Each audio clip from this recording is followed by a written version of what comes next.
Welcome to This Explainer. Today, we're diving straight into some absolutely fascinating source material that challenges, well, basically how we operate on a fundamental level every single day.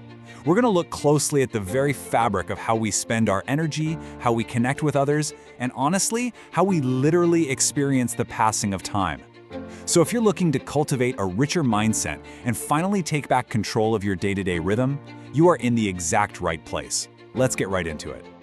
Now, I want you to be totally honest with yourself for a second. Are you a creature of the hurry habit? Seriously, think about your mornings. Do you constantly feel rushed? Kind of overwhelmed? Like you're perpetually 10 minutes behind schedule no matter what you do?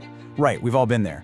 This is exactly what the source material identifies as the hurry habit. And it's not just, a bad morning here and there. It's an entire default state of being. But here's the really fascinating thing. It's a learned behavior, which means, as we're going to see today, it can absolutely be unlearned. So, here is our roadmap for today. First, we'll cover generosity, the antidote. Then, planning purposeful generosity. After that, we'll switch gears into analyzing the hurry habit, followed by setting an overload alarm, and finally, establishing the right standard. Okay, let's dive right into this first part.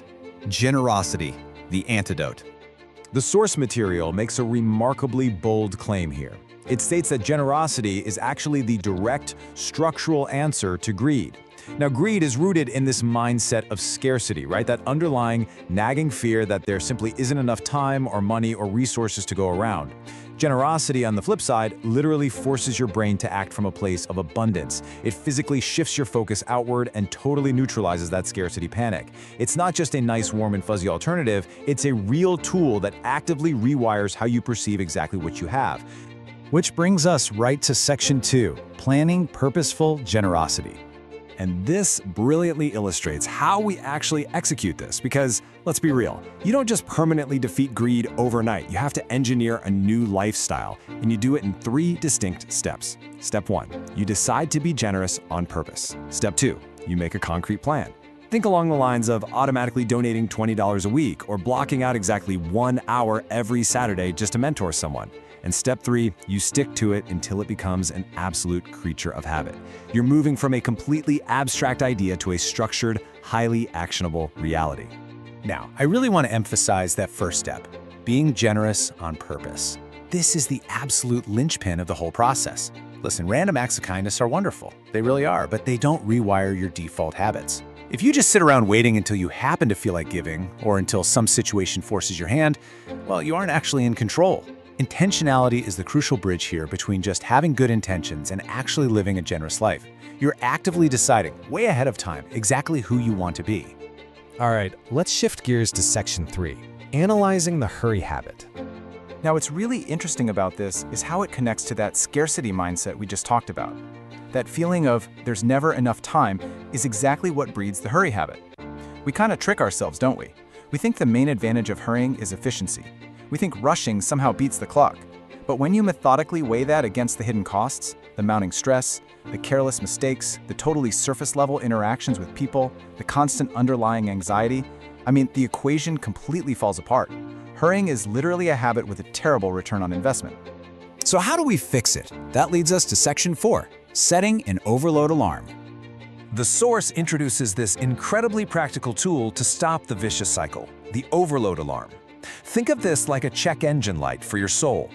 It is a deliberate mechanism or signal that you establish to recognize when the pace of your life has just become way too fast or toxic. It warns you long before you hit total burnout. It's basically a hard boundary you consciously set to protect your time, your energy, and honestly, your physical well-being from the insane demands of a fast-paced world.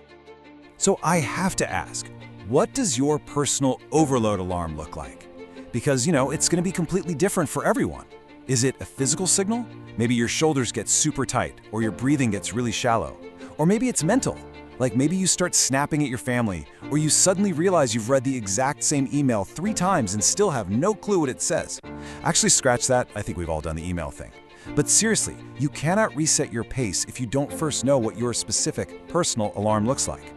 Once we figure that out, we get to Section 5, establishing the right standard. So the crucial point is this. Once that overload alarm finally goes off, you need a baseline to return to. You have to set the standard right. Think of it kind of like an internal metronome, dictating your own personal rhythm. Instead of letting all those external demands constantly speed you up and whip you into a frenzy, you decide what a healthy, sustainable, and productive speed looks like for your specific life. And then, you hold your boundary right there. You dictate the pace, not the world around you. Which brings us to the ultimate question for this explainer. We've seen how generosity literally neutralizes the scarcity of greed when we engineer it through purposeful planning.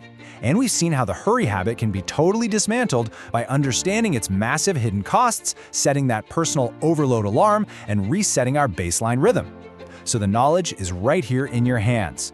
Will you choose to be generous on purpose and set the right standard for your pace today?